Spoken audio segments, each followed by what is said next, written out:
Welcome back, folks, and today we're going to take a look at the last figure in the current wave for the cartoon collection, Fang Man, evil Fang minion of Skeletor. He's looking good so far, but let's take a look at the back of the box, where right at the top it says, as seen on the Time Corridor. Well, we got Heman about to get straight jumped by Fang Man and a bunch of dragons, and as we work our way down it says, includes Infinity Wheel, and then the infamous twist in the powerful positions, which all they do is just put his arms in the air.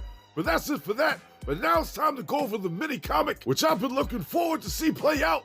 Future Tense, Part 5 of the Horde Invasion Saga. To make a long story short, now that the most powerful mages were able to open the rift back to Etheria, He-Man and his crew start hauling ass over there to go help his sister out. The sorcerer stops his ass dead in his tracks, cause if Etheria's gonna get saved, He-Man's gonna have to take down Hordak's Star Armada. So to get the help he needs, she tells his ass to go to where the future meets the past. So apparently he takes the cosmic key and travels to planet Primus, where he meets his future self from a different timeline, new adventures He-Man, and breaks down the situation that he needs the Star Armada of Primus to help fight the evil in his world to save his sister, which technically is his sister too. So of course he's down for the smoke, so he agrees to help. But then he's a little pissed because he thought he was the strongest in the universe, and that's when He-Man gives him a look like, yeah, your ass wishes you was. So while He-Man's doing his thing handling that shit, all the other reinforcements from Eternia went over to Etheria and helped She-Ra and her crew beat the brakes off the evil Horde and stop their ass from taking over the Crystal Castle. So while they's winning that fight, Hordak was preoccupied with torturing the shit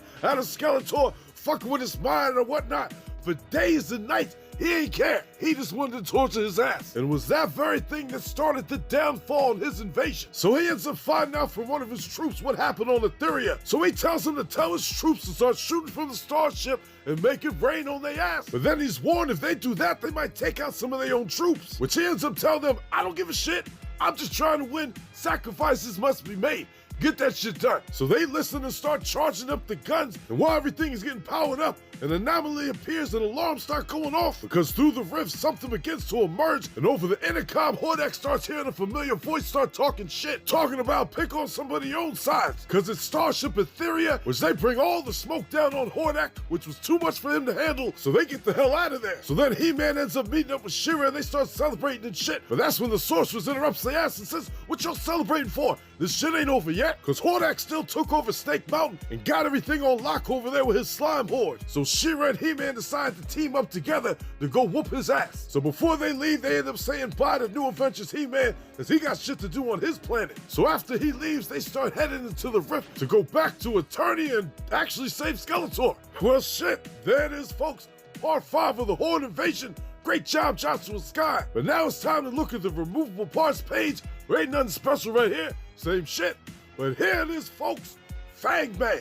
Which I'm gonna be honest, folks, I don't really remember the episodes he was in, but based on this artwork right here, kinda looks like him, you know what I mean? The neck's a little bit different, but start off at the bottom of the body right there. We got some nice red Filmation boots. We had them with other figures so far. They definitely look like the boots that came with Stratos. Working our way up, never skips leg day.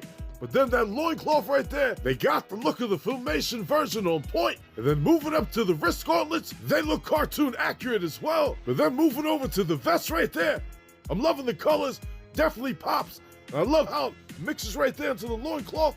But then that fucking face, that is the same fucking face as Reptilax. They took an easy way out on this and just did a simple repaint, gave him some pupils in the eyes, and that's it.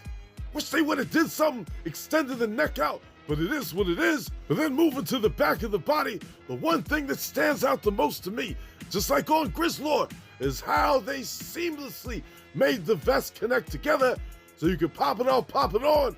You see that shit right there? That is beautiful, flawless. Great job, Mattel, on that. I definitely hope they keep it up, because there ain't no going backwards once you get spoiled with some shit like that. Right there, the spikes look good on the top of the head, but let's strip his ass down, butt-ass naked. And right off the bat, the color of the body and the color of the clothes, I'm really getting some strong Captain Planet vibes. And I know y'all see that shit too. Once you see it, you can't unsee it. A couple little parts swapping, and I'll make a Captain Planet. But right here, going over with everything else that comes with the figure, we got the Infinity Wheel, and then right there, the vest, and how that bitch pops off. Beautiful. But that's it for Fang Man. But now, folks, it's time to mess around and do some part swapping. So right here, I wanted to put this vest on Heman just to see how it would look. And just like how it was with Grizzlord's vest, I had to, you know what I'm saying, squeeze it tight to get it on, but it's on there. Now right here, I'm actually really digging how this one came out. If you want to make a beefier, huskier Orko, you see the pieces I used? Used the regular OG Orko head. I took the scarf from the Cartoon Collection version, and then I took the clothes right there from the Invisible Skeletor, put it on his body. You got a husky-ass Orko. Now turning him around, that shit still matches good. I can imagine Orko getting pissed off, doing a magic spell, and getting a husky looking just like this. Now up next, I wanted to compare the Reptilex head with its new Fang Man head, and showing you all that it's just a repaint. A little bit of paint here and there, painting them in the mouth a different color, tongue different color, and giving that man some pupils. That's how they pulled it off. Lazy. And the reason I say that is because look at this custom I did from the Classics version. And that neck right there, that looks a lot more like the Filmation Cartoon than this shit that they did right here. And yes, I know they did it because that was just the easiest way to go about it. But I wish they just would have put that tiny bit more effort and gave his ass a longer neck. But clothes on clothes right there. Yes, of course, the classic version is always going to be more detailed, but it's just that neck that's really bothering me. Let me show you a side view. You see that shit right there? That neck is going straight out, long neck style, and I like that. This is close enough, you know what I'm saying? I deal with it, but I'm just being a little bit nitpicky with the neck. Now right here, I just want to quickly show you that he can hold the infinity wheel in one hand, and it looks good. I'm glad that they're making all the other extra accessories like that, where they can actually hold the shit.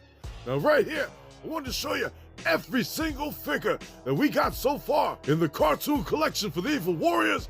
We have Faker, Tri-Klops, Skeletor, Too Bad, Beastman, Merman, can't forget about Crackjaw. Then we got Spikeor, followed by Fang Man, and then the beautiful Evil Lyn. Then right next to her, we got Webstor, and last but not least, Clawful. That's a lot of bad guys right there. We only need, what, one more left, which is Whiplash, and that's probably coming in the next wave. But for all these right here, it is so glad to see all this come together. It's been about 1.5 years since the Cartoon Collection started, and they banging these things out, and I hope that the Cartoon Collection keeps going on for the foreseeable future. But for right here, if I was to rank all these, you know what? I think I'm gonna wait until Whiplash comes out, just so I could properly rank the whole Evil Warriors. But for right here, I'm in the bottom, bitch, though. I have to put Beastman down there, I don't know. But I know one thing for damn sure. Fang Man, he ain't gonna be at the top, I'll tell you that. Now right here, I wanna look at all the figures in this current wave right here. From Orko to Grizzlord to Fang Man. Now to rank these ones in order, because this wave, you know what I mean? It was kind of a weaker wave, but we need to get these figures, so they just put them in there, and I appreciate they bringing them out. But for the bottom bitch of these three, little ass Orko takes the cake, only because it ain't too much with him, you know what I mean? I do love his little ass, but there's a couple other ones right here that rank a little bit higher than him. Now between these two, shit, it ain't really that hard to be honest with you. Probably gonna be Fang Man right there. I do like the color scheme of him overall, and like I said, he's giving me them Captain Planet vibes, so I could do something with him. But the first place winner is Grizzlord all day, every day. That medicine fucking face, I love it. He looks like he can throw down with them hands and wants all the smoke. So yep, that's my first place, second for Fang Man, third for Orko. But overall, folks, this Fang Man right here was needed to complete the Cartoon Collection. So I'm glad that we got him for that. But for folks that are just cherry picking the line, y'all don't really need his ass, you know what I mean? He ain't that special unless you want the body for customization purposes, or if you're a person that likes to collect the Filmation accessories, you want that infinity wheel, then he's gonna be a must for you. But for the other figures, yep, Orko's definitely worth it. Grizzlord, 100% worth it. But for Fang Man, that's up to you to decide. But up next, folks, the next review we got is for Despara. I know I've been putting it off. Probably should have did it as first, but I wanted to get through that Cartoon Collection. And now that that's done, it's time to check out a new lady to the Origins line. Thanks for watching, folks. And if you like what you saw, do my ass a favor and drop me a like. Subscribe to the channel while you're at it. It ain't gonna hurt you, is it? Come on now. Go ahead and hit the button. I know you have to hit the button. Hit that goddamn button, drop a like. All right, I'm out of here.